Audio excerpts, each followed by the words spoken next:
시작하겠습니다. 안녕하세요. 블록체인 지갑에 대해서 발표하겠습니다. 목차입니다. 처음에는 블록체인 지갑의 개념에 대해서 알아보고 그 다음에는 블록체인 지갑의 카테고리와 종류에 대해서 알아보겠습니다. 그 후에 EIP를 통해 블록체인 지갑의 발전 과정을 살펴보겠습니다. 첫 번째, 블록체인 지갑의 개념입니다. 블록체인 지갑이란 개인 또는 기관이 암호화폐를 소유, 전송, 수신하고 관리할 수 있는 디지털 도구를 말합니다. 기존에 우리가 알던 지갑과 차이점이 있다면 기존 지갑은 돈을 직접 보관하였지만 블록체인 지갑에는 암호화폐를 직접 보관하지 않습니다. 암호화폐는 블록체인 네트워크 상에 저장되고 지갑은 사용자에게 이 암호화폐들과 상호작용할 수 있는 하나의 인터페이스가 되는 것입니다. 블록체인 플랫폼에서 지갑의 역할과 기능에 대해서 알아보겠습니다. 첫 번째로는 키 관리입니다. 지갑은 사용자의 프라이빗 키와 퍼블릭 키를 안전하게 저장하고 관리합니다. 블록체인에서 프라이빗 키는 사용자만의 고유한 것이기 때문에 자신을 제외한 그 누구도 몰라야 합니다. 퍼블릭 키는 지갑의 주소로 사용되며 사용자들끼리 암호화폐를 송금할 때 이 프라이빗 키와 퍼블릭 키를 통해 보낼 수 있습니다. 두 번째는 트랜잭션 서명입니다. 블록체인상에서 사용자가 트랜잭션을 생성할 때 지갑은 프라이빗 키를 사용하여 해당 트랜잭션에 대한 디지털 서명을 만듭니다. 이 서명을 통해 트랜잭션이 프라이빗 키의 소유자에 의해 승인되었음을 증명할 수 있습니다. 세 번째는 디지털 자산 관리입니다. 사용자는 지갑을 통해 자신의 토큰을 확인할 수 있고 하나의 지갑을 통해 여러 플랫폼의 토큰을 한 번에 확인할 수도 있습니다. 블록체인 지갑의 범주 및 종류에 대해 알아보겠습니다. 먼저 소프트웨어 지갑입니다. 소프트웨어 지갑이란 컴퓨터 프로그램으로서 실행되는 지갑들을 말합니다. 데스크톱 지갑, 모바일 지갑, 온라인 지갑이 있습니다. 데스크톱 지갑은 개인 컴퓨터에 설치하여 사용합니다.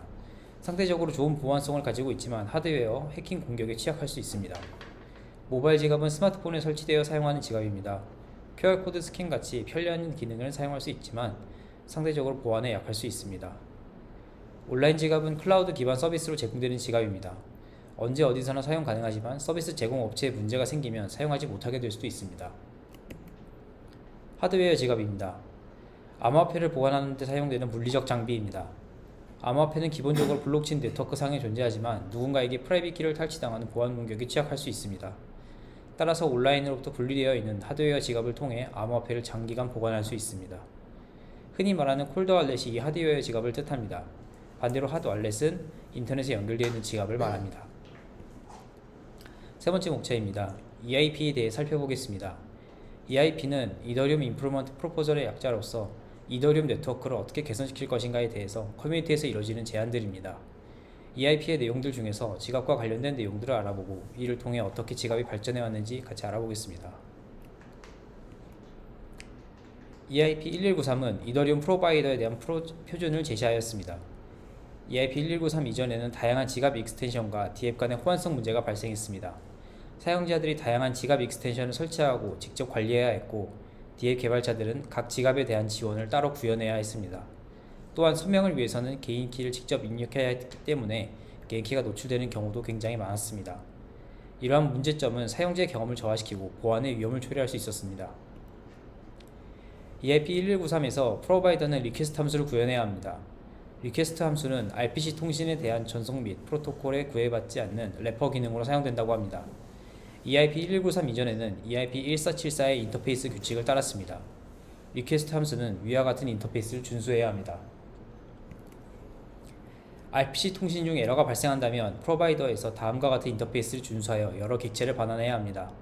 메시지, 사람이 읽을 수 있는 문자열로 있고 공급자 오류 표준사항을 준수해야 합니다. 코드, 정수이고 공급자 오류 표준사항을 준수해야 합니다. 데이터, 오류에 대한 기타 정보를 포함해야 합니다. EIP 1193의 공급자 오류입니다. 4900은 프로바이더가 모든 체인에서 연결이 끊어졌음을 나타내기 위한 것이고 4901은 프로바이더가 특정 체인에서만 연결이 끊어졌음을 나타내기 위한 것입니다. 즉 4901 공급자가 요청된 체인이 아닌 다른 체인에 연결되어 있음을 의미합니다. 실제로 메타마스크는 위와 같은 사항을 준수하여 프로바이더 API를 제공하고 있습니다. EIP 601은 BIP 32를 기반으로 결정론적 지갑의 논리적 계층 구조를 도입했습니다. 즉 HD 지갑을 도입했습니다. HD 지갑은 단일 마스터 시드로부터 일련의 개인 및 공개 키를 생성할 수 있는 기능을 제공합니다. 이 제안서는 이더리움 중심의 애플리케이션에서 HD 지갑의 유도 경로를 지정하여 다양한 지갑 구현 간의 호환성과 상호 운용성을 가능하게 합니다. 하나의 시드에서 여러 이더리움 계정을 관리하고자 하는 사용자를 예로 들어보겠습니다. 개인 트랜잭션용 계정과 비즈니스 트랜잭션용 계정 등이 있을 수 있습니다. EIP601은 구조화된 HD 지갑을 통해 이를 가능하게 합니다. 먼저 사용자는 파생된 모든 주소의 루트 역할을 하는 마스터 시드를 생성합니다. 이 시드는 니모닉 구문으로 인코딩하여 더 쉽게 사용하고 저장할 수 있습니다. 그런 다음 이 시드를 사용하여 EIP601 구조에 따라 HD 지갑을 생성합니다. 이 설정에서 니모닉은 HD 지갑의 마스터 시드입니다. EIP601의 경로 형식에 따라 계정 필드에 0과 1로 표시된 두 개의 별도 계정을 생성했습니다.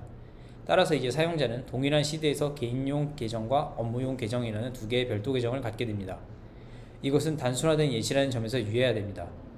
다양한 라이브러리나 도구를 사용해 계층적 결정리적 지갑을 만들 수 있으며 생성된 주소는 민감한 정보이므로 신중하게 다루어야 합니다. EIP191은 처음에 같은 요구사항을 가진 다중서명 지갑에서 미리 서명된 거래가 재사용되는 것을 방지하기 위해 개발되었습니다.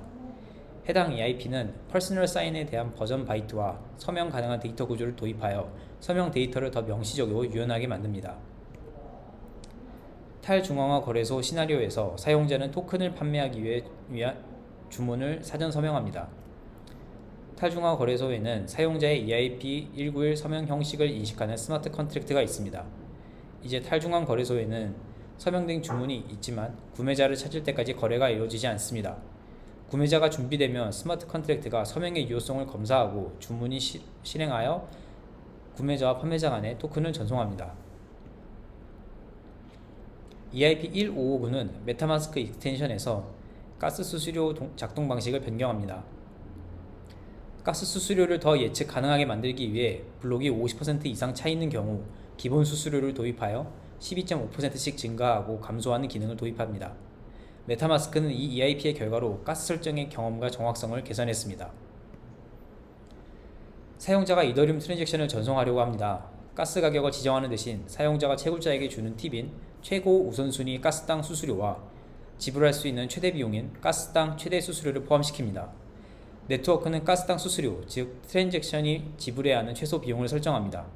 이 가스당 수수료에 사용자의 가스당 최고 우선순위 수수료를 더한 값이 사용자의 가스당 최대 수수료보다 작으면 트랜잭션이 블록에 추가됩니다.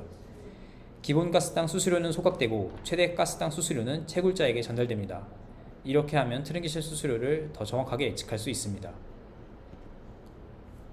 월렛 커넥트 2.0으로도 알려진 EIP4361은 이더리움 지갑과 웹사이트 또는 탈중앙화 애플리케이션, DApp 간의 인증 프로세스를 간소화하고 향상시키기 위해 설계되었습니다.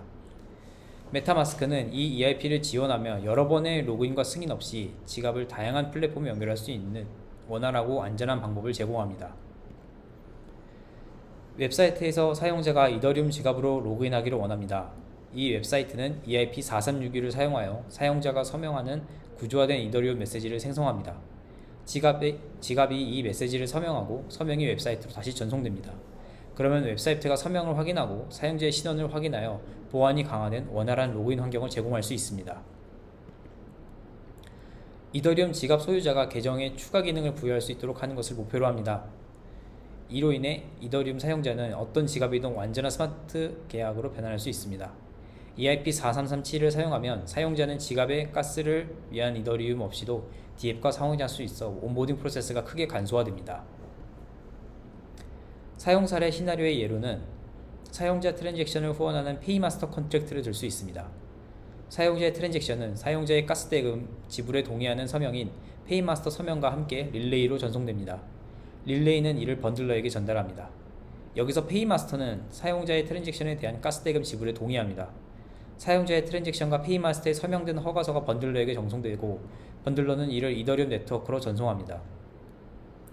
네트워크가 트랜잭션을 처리하고 페이마스터가 가스를 지불하여 최종 사용자가 원활하게 트랜잭션을 처리할 수 있도록 합니다. 지갑과 관련된 EIP에 대해서 정리해 보겠습니다. EIP191을 통해 데이터의 서명과 검증이 강화되었습니다. EIP601은 HD 지갑 구조를 도입하여 다양한 지갑 간의 호환성을 강화했습니다. EIP1193은 웹 기반 지갑과 블록체인 네트워크 간의 원활한 연동을 가능하게 했습니다. EIP1559는 가스 수수료의 예측 가능성을 향상시키는 방식으로 사용자의 경험을 개선했습니다. EIP4337은 계정에 추가 기능을 부여하여 사용자와 D앱 간의 상호작용을 용이하게 했습니다. EIP4361은 계정 추상화를 통해 지갑의 다양한 기능을 확장했습니다. EIP는 현재도 논의되고 있고 이러한 노력을 통해 앞으로 꾸준히 발전할 수 있을 것으로 생각됩니다. 블록체인 지갑의 기본적인 개념과 종류, 그 후 EIP들을 통해 발전 과정을 살펴보았습니다. 블록체인 네트워크와 사용자 양측에 밀접하게 존재하고 있습니다. 앞으로도 블록체인 지갑에 대한 연구와 개발은 꾸준히 이루어져야 할 것 같습니다. 이상으로 발표를 마치겠습니다. 감사합니다.